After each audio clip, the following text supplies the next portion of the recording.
I'm Dr. David Wade. I wanted to talk to you about why managing symptoms feels productive, but it isn't corrective.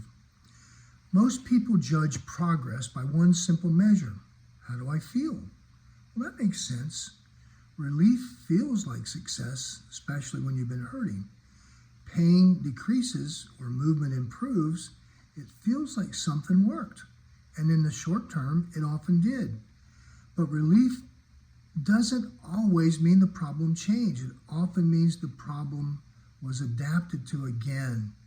So why relief feels like success is that relief is immediate. It's noticeable.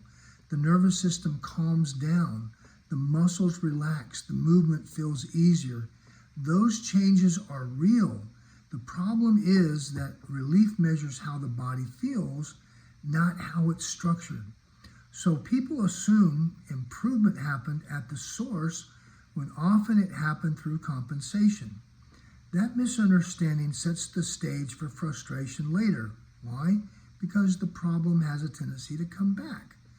What the body learns from repeated compensation is kind of an important lesson. The body's an excellent learner.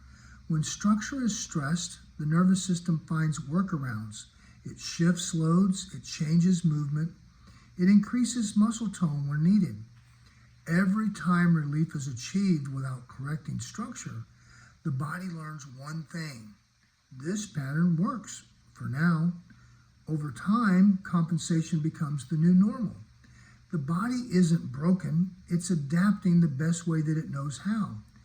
There's a difference between adaptation versus correction. Adaptation means the body learns to function under stress. Correction means the stress is reduced by improving structure. Adaptation keeps you going. Correction changes the condition. Both can reduce symptoms, but only one changes the reason symptoms exist in the first place. Confusing the two leads people to chase relief while expecting correction. Why problems don't return despite doing everything right? This is where people get discouraged. When the problem returns, they think they've done everything right. They stretch, they strengthen, they rest, they're consistent, and still the problem comes back. That's not failure, it's a mismatch of goals. If the structure hasn't changed, the body eventually returns to the same compensation patterns, even after temporary improvement. The body's predictable. It follows physics, not effort. There is a difference between structural stress versus symptom control. Symptom control focuses on how things feel.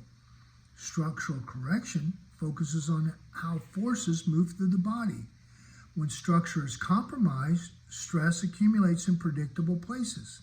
Symptom care manages the effect. Structural care actually addresses the cause. Both have roles, but they're not interchangeable. What correction actually aims to change is that it doesn't chase pain. Correction changes alignment. It aims to restore spinal positioning so the nervous system can operate with less strain. That process is gradual. It requires consistency. It respects the body's timeline. Correction isn't about quick wins. It's about long-term stability. Clarity of this prevents frustration. And most frustration in healthcare doesn't come from lack of effort. It comes from unclear expectations. When people understand the difference between relief and correction, they stop feeling confused. They stop wondering why things keep coming back. Clarity removes frustration, and clarity leads to better decisions. This is Dr. David Wade wishing you good health for a lifetime.